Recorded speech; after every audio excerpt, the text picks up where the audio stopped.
গধূলি সময় হয় মানে শ্ব' আৰম্ভ হ'ব আৰু তেওঁ মোক ক'লে ব'ল মোৰ লগত আজি গান গাবি মই মানে সেইটো সময়ত ৰাতিপুৱা মানে সাউণ্ড ইঞ্জিনিয়াৰিং ক্লাছলৈ যাওঁ ৰাতিপুৱা 8টা বজাতে যাওঁ 8 বজাতে গৈ সেই দিনটো সেনেকৈ আছোঁ মানে ৰাতিপুৱাৰ পৰা ফ্ৰক এটা পিন্ধি গৈছিলোঁ তাৰপিছত মই ক'লোঁ দাদা মইতো ৰাতিপুৱাৰ পৰা এনেকৈ আছোঁ অৱস্থা নাই একেবাৰে মই অলপ ৰুমত গৈ ফ্ৰেছ হৈ মেলি আহোঁ কি যিহেতু ষ্টেজত মঞ্চত গান গাম জুবিনদাৰ লগত প্ৰথমবাৰৰ কাৰণে তাৰপিছত দাদাই কৈছে হেই কেলৈ ফ্ৰেছ হ'ব লাগে তইতো ভালে আছ আৰু তই বগাই এনেও তই একো মেকআপ নকৰিলেও হ'ব তাৰপিছতে এনেকৈ কৈ পেলাই মোক তেনেকৈও লৈ গ'ল দাদাই তাৰপিছত সেইদিনাখন দাদাৰ লগত প্ৰথম মই মঞ্চতো গান গালোঁ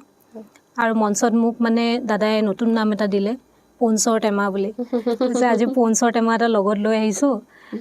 চবেই চাব বোলে যি বগা বোলে এজনী এনেকৈ কৈছে আৰু সেই তেনেকৈ এই শতাব্দীক যেনেকৈ কলি বুলি মাতে মোক মানে সেই বগী বুলি মাতে মানে তেতিয়া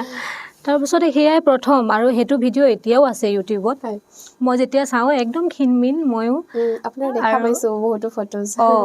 একদম ক্ষীণমিনকৈ মই আছোঁ তাৰপিছতে জুবিন দাই আকৌ সেইদিনাখন উল্টাকৈ টি চাৰ্টটো পিন্ধি গৈছে তাৰপিছত সেয়াই আৰু সেয়া প্ৰথম লগ পোৱা আৰু সেইবিলাক মেমৰিজ মানে এতিয়া মনত পৰিলেতো চাগে বহুত ভাল লাগে আৰু মানে আচলতে মই এতিয়ালৈকে বিশ্বাসেই কৰিব পৰা নাই যে মানুহজন নাই